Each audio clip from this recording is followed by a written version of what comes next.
Trending na naman ngayon ang umano'y paglipat ng ilang minority sa majority. Kung kamakailan nga ay usap-usapan ng pagpapalit na naman ng Senate presidency sa pamumuno ng bagong Senate President Alan Peter Cayetano. Pero ito iba naman. Mayroong mga nagbabalak na miyembro ng minority na lumipat na at makijoin sa majority. At take note, hindi lang dalawa kundi 3 daw pala ang posibleng lumipat sa majority. Ayon nga sa post ni Mr. Jay Sonza, may lilipat na 2. Sorry, 3 pala. Pupunta sa kampo ng Brave 13 sa susunod na linggo.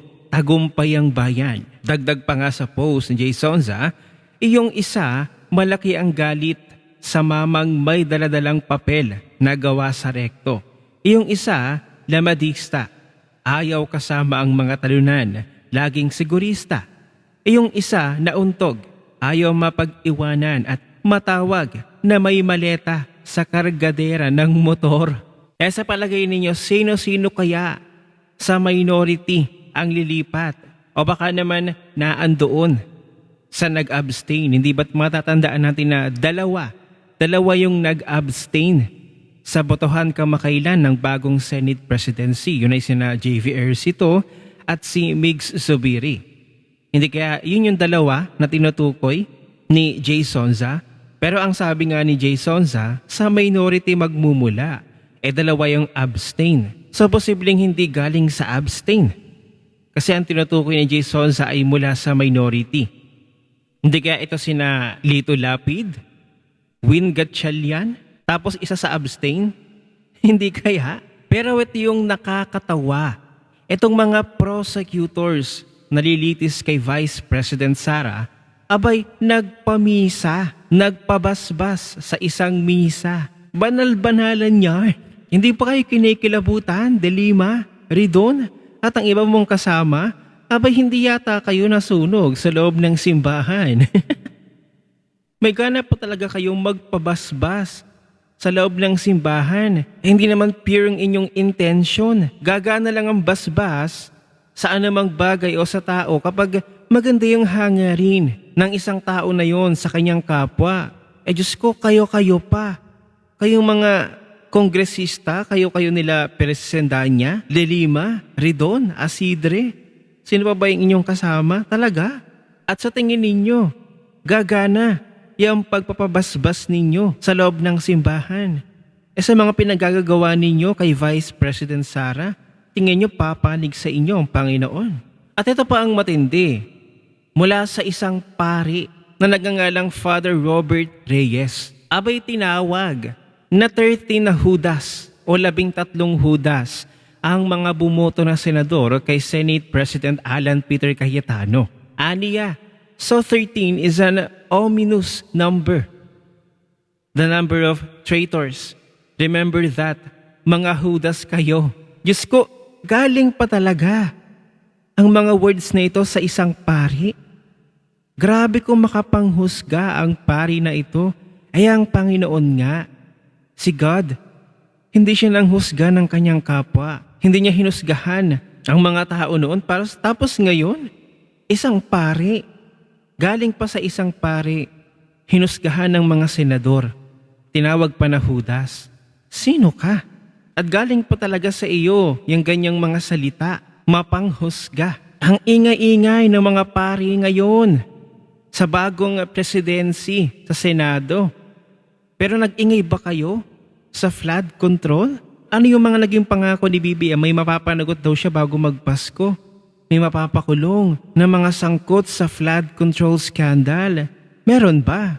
Kung ganito ba naman ang pari sa simbahan, ay gugustuhin niyo pa bang sumimba sa mga simbahan?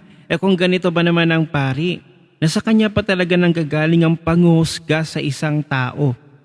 Ay ang Panginoon nga ay never naman nang husga ng kanyang kapwa. At talaga sa politika pa nakikisawsaw itong pari na ito.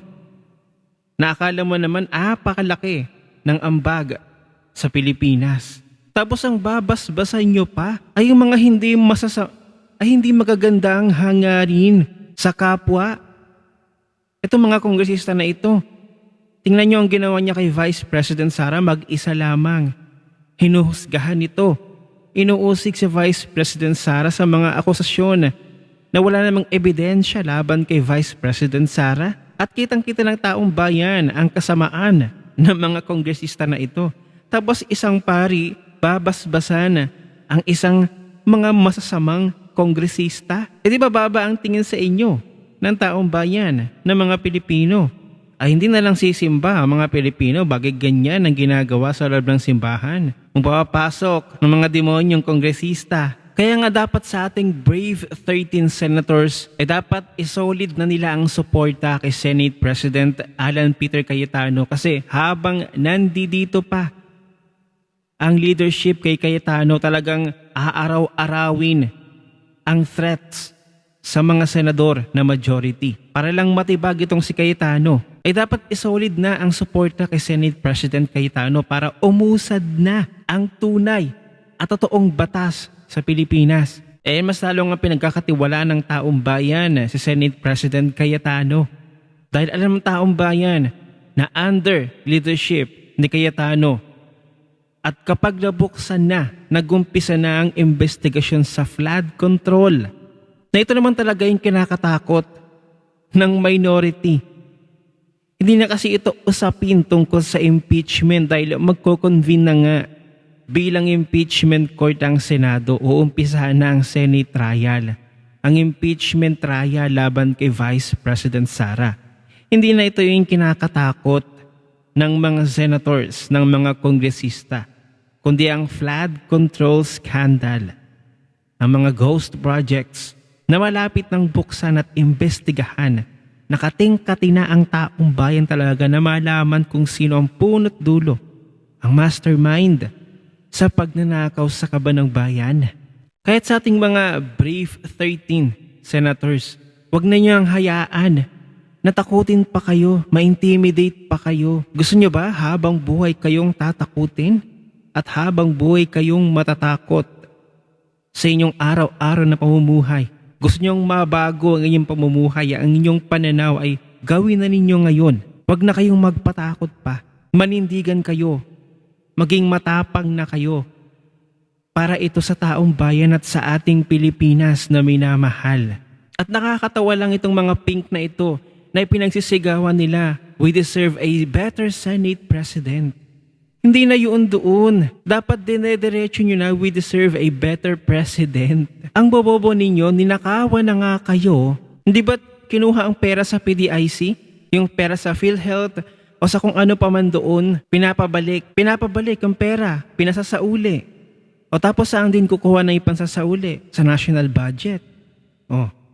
Ganyan ba talaga kayo mag-isip? We need a better Senate President. Hindi ba dapat we deserve a better President, a better government? Nakakatawa, pinaprotektahan nila ang bawat isa dahil sa pansariling interes lamang. Ninakawan na nga tayo ng gobyernong ito. Tapos itong mga ibang politiko ay kakampihan pa ang mga magnanakaw. So okay lang sa inyo na patuloy ang flow ng pagnanakaw sa gobyernong ito.